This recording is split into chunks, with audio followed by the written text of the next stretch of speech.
Les quotidiens sénégalais parus ce matin dans la ville sainte de Touba reviennent sur l'effondrement d'un bâtiment qui, d'après les informations relayées par l'Observateur, a causé la mort de 9 personnes. L'immeuble en phase de finition appartenant à Serigne Mbaye Sarr de Sénécartour s'est brutalement effondré, dit le quotidien du groupe Futur Média, qui mentionne que d'autres ouvriers et une vendeuse de café Touba sont encore sous les décombres. Vox Populi, qui parle d'une tragédie, évoque un bilan qui de 4 est passé à 10 corps sans vie durant la nuit. Week-end macabre et chargé d'incidents, écrit Réumi Quotidien, qui, outre l'effondrement mortel à Touba, revient sur l'accident de Mansour Faye et la mort sur l'axe Bambey-Diourbel d'un directeur d'école et de son adjointe. À Ziguinchor, poursuit toujours Réumi Quotidien, un adolescent poignardé par sa sœur finit par perdre la vie. Sécurisation des emprises militaires libérées avant toute réoccupation. Entre libération progressive des emprises militaires étrangères sur le sol national et euphorie de souveraineté mise entre guillemets retrouvée, de plus en plus de spécialistes des questions sécuritaires alertent sur les risques et dangers consistants à réoccuper ces sites et terrains sans au préalable inspecter de fond en comble d'éventuels ou probables éléments de signalement, de partage de données ou d'informations susceptibles de compromettre la sécurité nationale, écrit ce matin Sud Quotidien, qui met en exergue ce qu'il appelle l'autre défi du Sénégal. Et faisant un rappel, le journal de souligner à ce propos que l'histoire du siège de l'Union africaine à Addis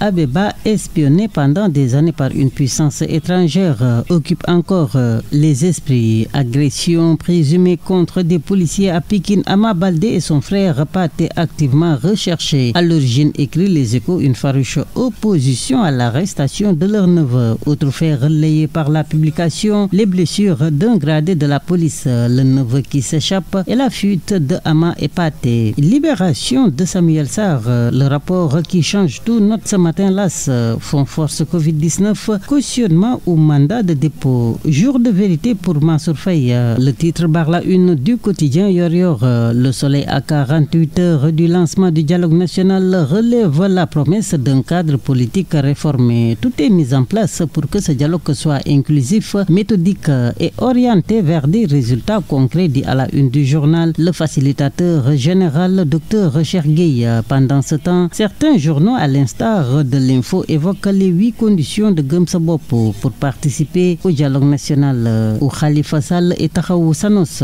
déclarent enquête à la une de Libération des transactions opaques autour de l'importation et la commercialisation de riz au Sénégal. Des opérations suspectes de 40 milliards de francs CFA sous enquête de la CENTIF, informe le journal qui livre à ses lecteurs les rouages d'une affaire de blanchiment et de fraude fiscale présumée. Et puis Libération qui revient également ce matin sur l'assassinat de l'infirmier chef de poste d'Arafat, d'annoncer que 2 suspects sont entre les mains de la gendarmerie. Le premier suspect interpellé rejoint en garde à vue par son père, souligne entre autres la publication.